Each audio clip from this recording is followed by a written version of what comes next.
Assalamualaikum warahmatullahi wabarakatuh. Saudara sekalian, saat ini kita akan menyampaikan mengenai metode penelitian dan data penelitian ya. Jadi metode penelitiannya apa, data yang kita butuhkan apa. Jadi metode penelitian ya, kita akan bicara mengenai metode penelitian. Ini kita sudah tahu bahwa metode itu adalah cara atau langkah yang dimiliki dan dilakukan oleh peneliti ya dalam rangka mengumpulkan informasi atau data serta melakukan investigasi gitu ya pada data yang telah didapat. Jadi ini adalah langkah yang dimiliki dan dilakukan oleh peneliti dalam rangka mengumpulkan informasi atau data serta melakukan investigasi pada data yang telah didapatkan. Nah, metode penelitian ini memberi gambaran rancangan penelitian. Di antaranya adalah yang pertama adalah prosedurnya, kemudian langkah yang harus ditempuh, kemudian waktu penelitian, kemudian sumber data ya, sumber datanya apa dan langkah apa ya, data-data tersebut diperoleh dan selanjutnya diolah. Jadi langkah apa data untuk mengolah data dan menganalisisnya. Kemudian kalau secara umum metode penelitian itu terbagi ke dalam beberapa jenis ya. Ada penelitian kualitatif, ada penelitian kuantitatif, ada penelitian survei, ada penelitian deskriptif, ada penelitian ex post facto. Nah, ini kita akan menjelaskan mengenai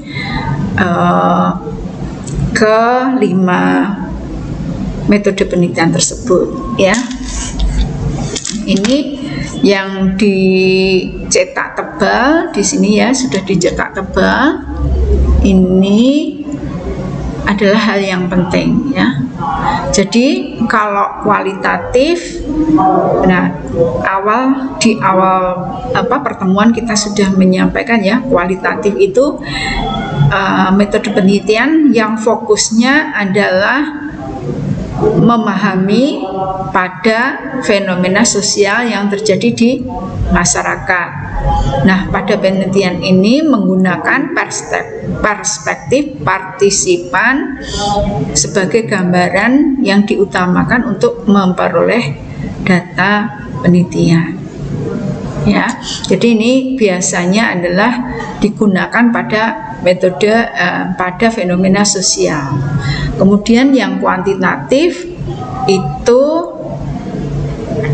metode penelitian yang bersifat sistematis ya, dan menggunakan model yang bersifat namanya kuantitatif, berarti di sini adalah modelnya ini ya, matematis dan statistik. Jadi namanya kuantitatif itu berarti bentuknya angka-angka. Nah, kita menggunakan model yang hitungan ya, matematis atau statistik.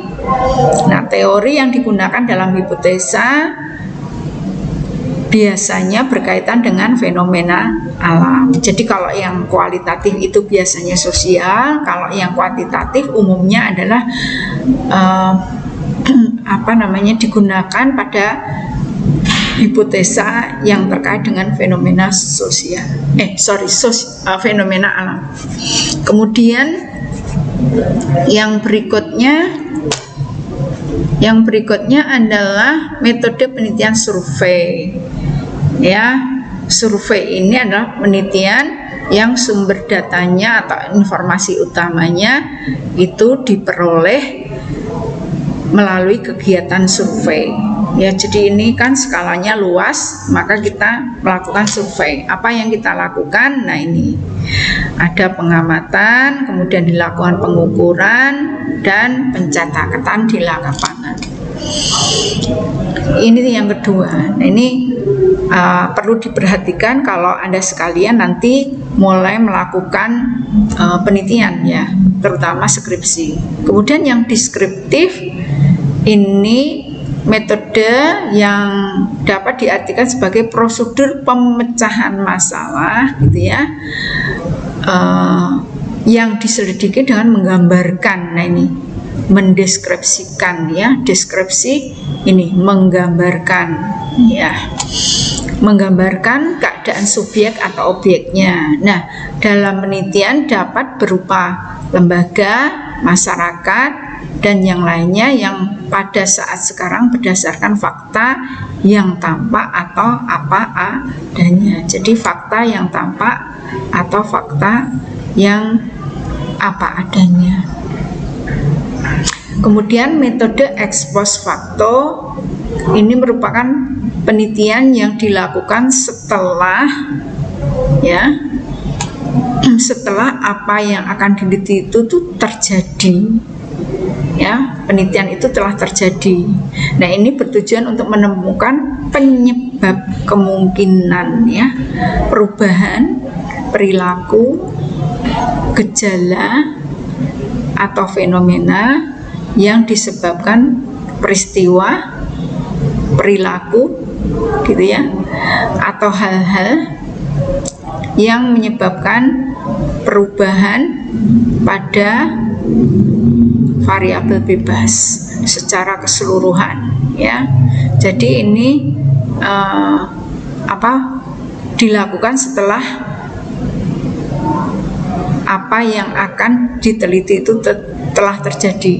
Nah, variabel bebas secara keseluruhan sudah terjadi ya. Dengan kata lain, penelitian ini ya untuk menentukan apakah perbedaan yang terjadi antara kelompok subjek atau variabel independen menyebabkan terjadinya perbedaan pada variabel independen dependen. Jadi variabel penelitian ini menentukan apakah perbedaan yang terjadi antara kelompok subjek yang masuk pada variabel independen ini menyebabkan terjadinya perbedaan variabel dependen. Nah, sekarang kita bicara mengenai jenis penelitian geografi ya yang biasa dilakukan. Jadi ini berdasarkan prinsip pengetahuan geografi diperoleh melalui kegiatan penelitian. Untuk melakukan itu diperlukan metode jelas ya ini ya. Jadi setiap pengetahuan geografi itu diperoleh melalui kegiatan penelitian. Nah, untuk melakukan penelitian diperlukan metode. Nah, ini metode ini fungsinya apa? Fungsinya adalah untuk mempelajari karakteristik bumi maupun kegiatan manusia yang ada di dalamnya. Nah, beberapa bentuk metode penelitian geografi itu yang pertama ini ya, studi lapangan, yang kedua adalah pemetaan, ketiga wawancara, keempat pakai studi penelitian kuantitatif. Nah, yang sekarang yang pertama ya, studi lapangan. Ini namanya juga studi lapangan, berarti pengamatannya dilakukan langsung di lapangan. Fungsinya apa? Berarti kita semuanya nanti bisa mengetahui, memahami fenomena permukaan bumi serta kegiatan manusia. Yang umum adalah begitu ya. Jadi permukaan bumi itu ada apa? Oh, ada longsor, ada banjir. Kegiatan manusia apa? Ada mobilitas, ada interaksi antar wilayah gitu ya. Gitu. Nah, metode ini dilakukan ini namanya juga studi lapangan, maka kita langsung terjun ya mengamati objek di lapangan. Nah, dengan melakukan studi lapangan akan diketahui karakteristik khusus permukaan bumi. Gitu. Ya, ini langsung ke lapangan. Kemudian yang kedua adalah dengan pemetaan.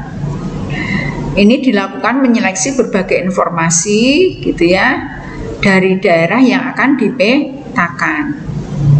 Nah, kemudian diseleksi. Nanti informasinya diseleksi, dipilih objeknya gitu ya. Sehingga menggambarkan tempat, pola, karakter, geografi, tetapi diwujudkan di dalam peta.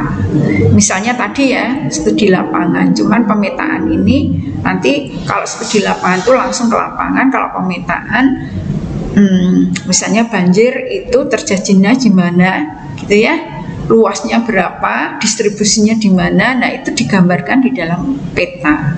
Tapi kalau studi lapangan itu mengamati ya, kemudian karakteristiknya kayak apa banjirnya gitu ya. Biasanya banjir kan ada di daerah yang datar gitu ya, luasannya mungkin kalau pas musim penghujan lebih luas daripada musim kemarau. Kalau musim kemarau nggak ada wilayah banjirnya gitu ya.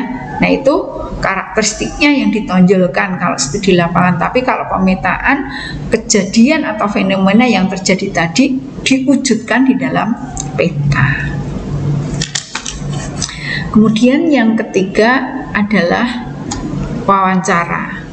Nah, ini dilakukan dengan mengajukan pertanyaan kepada responden tentang objek yang perlu diketahui ya. Nah, ini nantinya responden diharapkan bisa menjawab dengan jelas atas semua pertanyaan.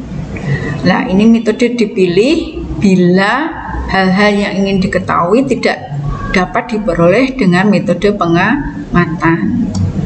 Nah, contohnya adalah ini alasan penduduk tetap tinggal di wilayah rawan banjir ya. Misalnya kalau di daerah perkotaan itu kan banyak di daerah bantaran banjir itu malah penduduknya padat gitu. Kenapa di situ? Ya karena datar, sumber airnya potensial, kemudian aksesibilitasnya mudah gitu-gitu ya. Nah, itu alasannya gitu ya. Nanti ada macam-macam atau mungkin murah gitu ya dari harga tanah dibandingkan dengan wilayah yang lainnya.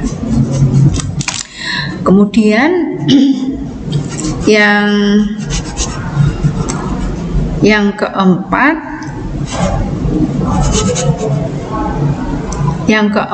itu kuantitatif. Nah, namanya juga kuantitatif, Anda sudah tahu. Ini berarti menggunakan perhitungan ya, menggunakan perhitungan matematik dan statistik. Pengujian hasil penelitian berupa angka-angka dengan bantuan komputer ya. Sekarang enak ya. Kalau dulu adanya baru kayak HP gitu ya. Jadi sekarang kalau komputer tuh bisa masuk misalnya dengan SPSS, dengan apa-apa itu semuanya Excel gitu ya, bisa digunakan. Kalau dulu baru pakai kalkulator atau HP gitu ya. Nah, dengan metode ini peneliti dapat menyederhanakan informasi. Jadi ini juga disederhanakan ya, dilakukan penyederhanaan. Kemudian hasil penelitian disajikan dalam bentuk yang lebih sederhana. Nah, biasanya bentuknya adalah angka gitu ya. Sekarang kita masuk pada data penelitian. Nah, ini data itu adalah segala fakta dan angka. Jadi fakta atau angka yang dapat dijadikan bahan untuk menyusun sesuatu informasi. Sementara itu dapat dibagi berdasarkan atas sifat, sumber, dan skala pengukurannya. Jadi berdasarkan sifat kita udah tahu ada data kuantitatif, ini berupa angka gitu ya, misalnya luasnya, tinggi, kemiringan, prestasi akademik gitu ya. dan lainnya. Kemudian yang kualitatif itu berupa kata-kata atau pernyataan. Nah, ini bisa sebagai data kategori ya, karena memang biasanya berupa kategori atau pengelompokan. Misalnya mata pencaharian ya, ada PNS, petani, buruh, wira swasta, atau curah hujan tinggi, rendah, sedang. Nah, itu kategorisasi ya. Kemudian sumber datanya ada data primer. Ya, data primer itu data yang diperoleh langsung ya, langsung pihak yang diperlukan. Kemudian kalau data sekunder adalah data yang merupakan data yang tidak langsung dari pihak yang diperlukan datanya.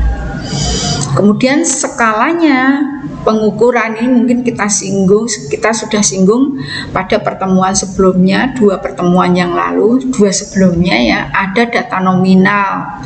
Nominal itu kualitatif. Jadi kategori tidak ada perbedaan derajat yang lebih tinggi dan yang lebih rendah ya. Misalnya jenis kelamin, perempuan, laki-laki. Nah, itu nominal gitu ya. Kemudian status pernikahan atau perkawinan ya, itu tidak kualitatif. Kemudian ordinal. Nah, yang ordinal ini beda lagi. Ini hampir sama dengan nominal, hanya ada perbedaan derajat tinggi dan rendah. Nah, ini ada perbedaan ya. Pendidikan itu kan kalau SD lebih rendah daripada SMP gitu ya, SMA.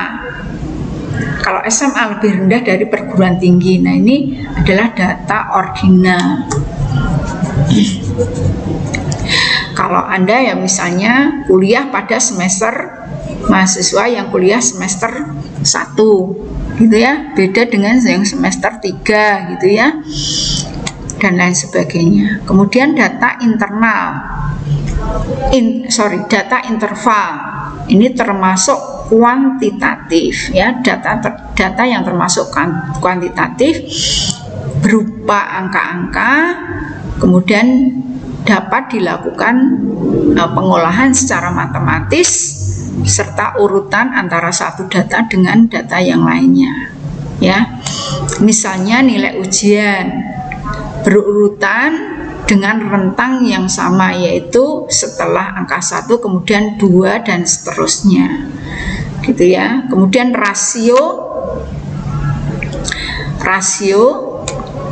data rasio ini sama dengan data interval, namun bedanya data rasio dapat dibuat persentase ya, dari nilai 0 sampai 100 absolut, seperti yang sudah dibahas di atas, yaitu misalnya nilai ujian mempunyai batasan 0 sampai 100. Jika seorang siswa mendapatkan nilai 25, ini diartikan nilai tersebut 25 dari nilai maksimal 25% dari 100. Atau misalnya intensitas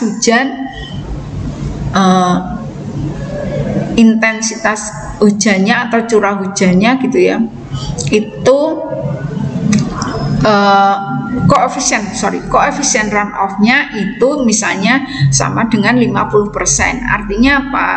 Berarti dari curah hujan secara keseluruhan itu 50%-nya merupakan limpasan. Nah, itu ya, itu rasio.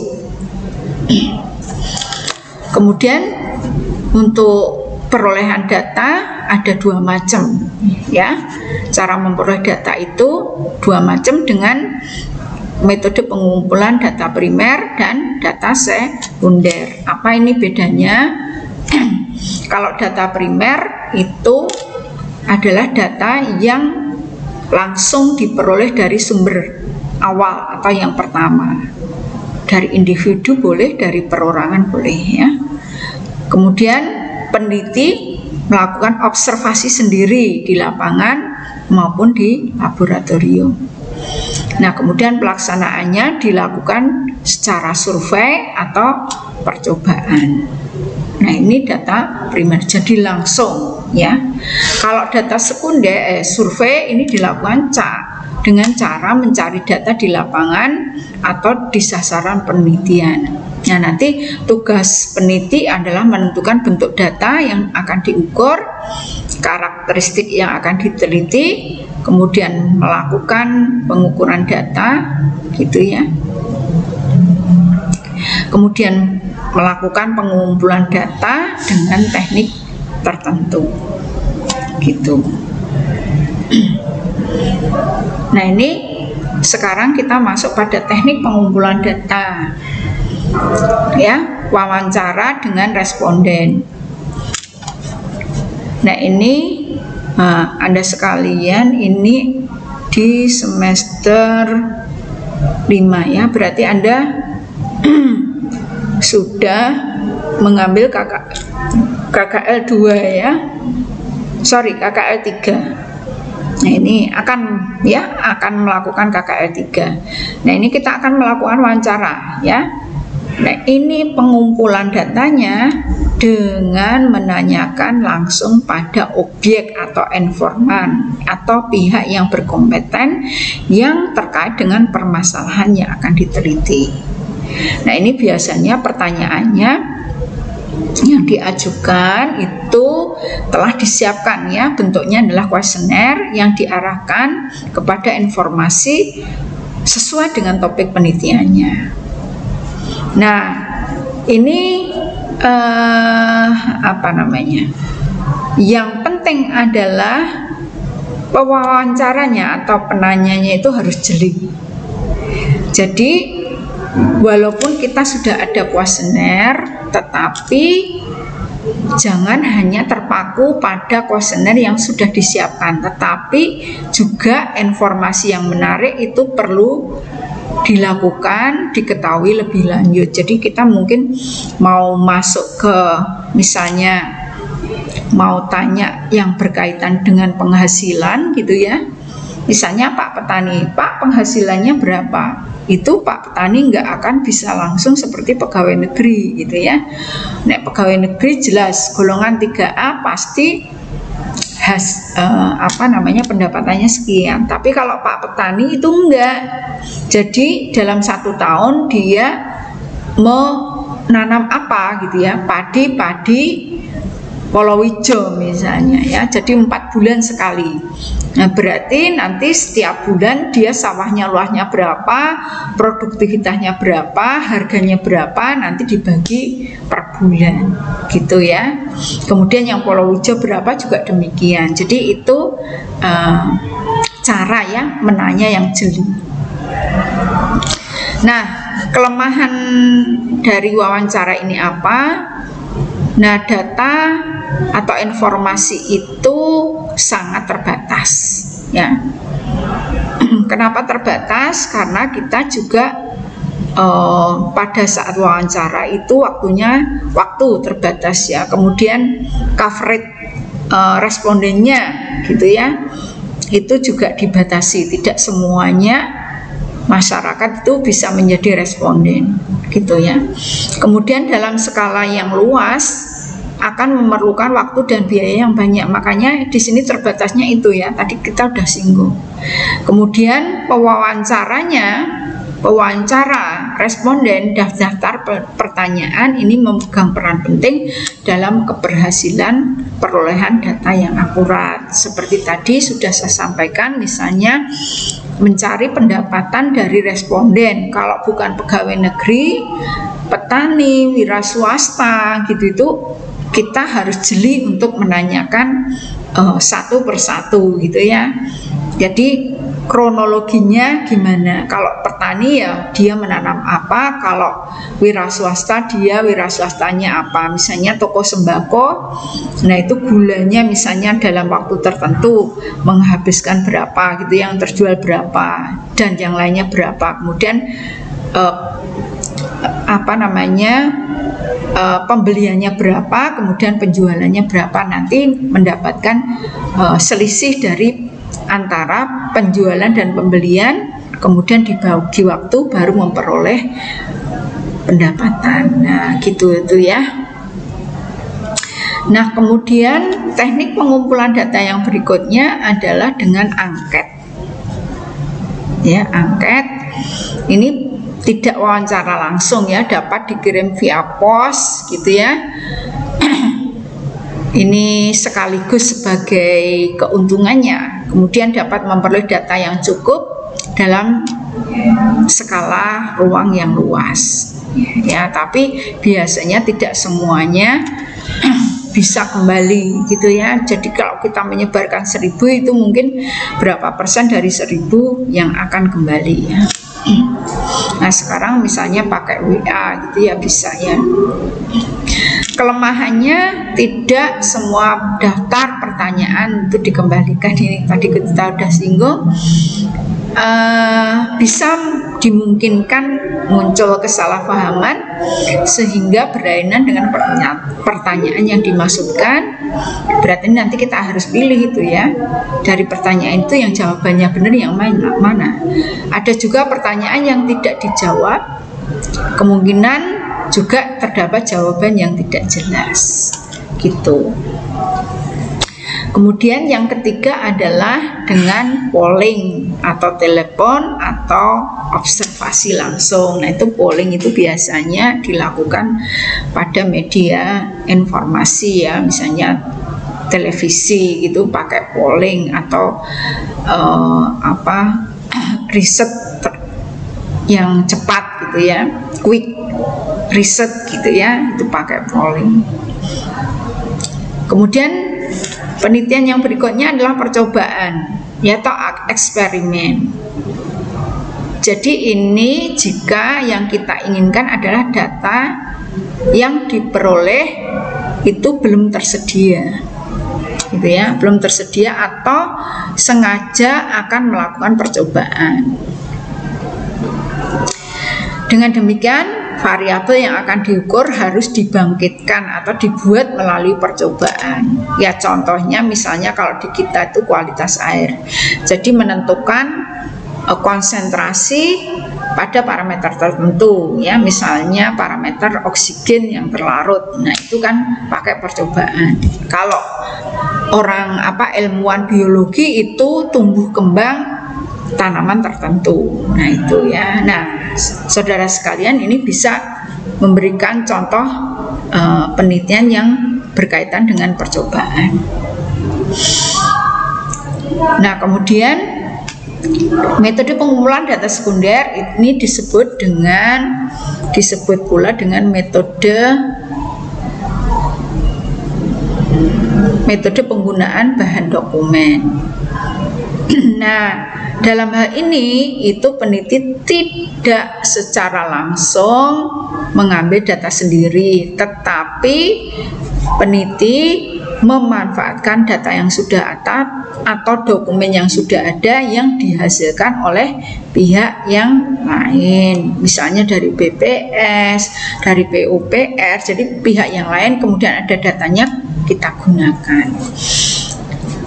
Nah, sebetulnya data sekunder ini merupakan data primer diperoleh pihak lain ya, tapi tidak kita hasilkan sendiri, tapi dari pihak lain ya.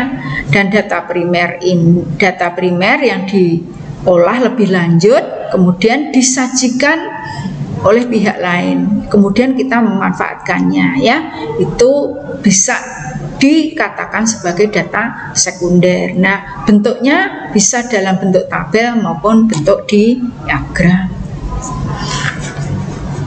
Nah, data sekunder umumnya digunakan oleh peneliti untuk memberikan gambaran tambahan atau gambaran pelengkap. Ya, biasa begitu, atau memang data sekunder sebagai pokok di dalam penelitian.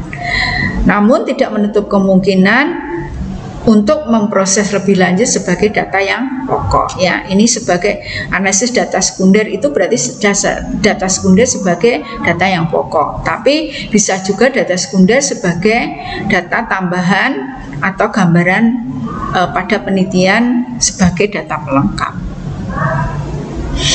Nah, jenis data sekunder ada beberapa ya. Ada dari media massa. Nah, itu ya informasinya, misalnya permasalahan itu dari media massa ya, diungkap dari media massa atau dari BPS tadi kita sudah sampaikan, lembaga pemerintah atau swasta, kemudian lembaga penelitian atau pusat bank data, hasil penelitian perorangan. Nah, ini Anda sering mengambil ini ya, misalnya dari skripsi orang lain, dari tesis, dari jurnal gitu ya.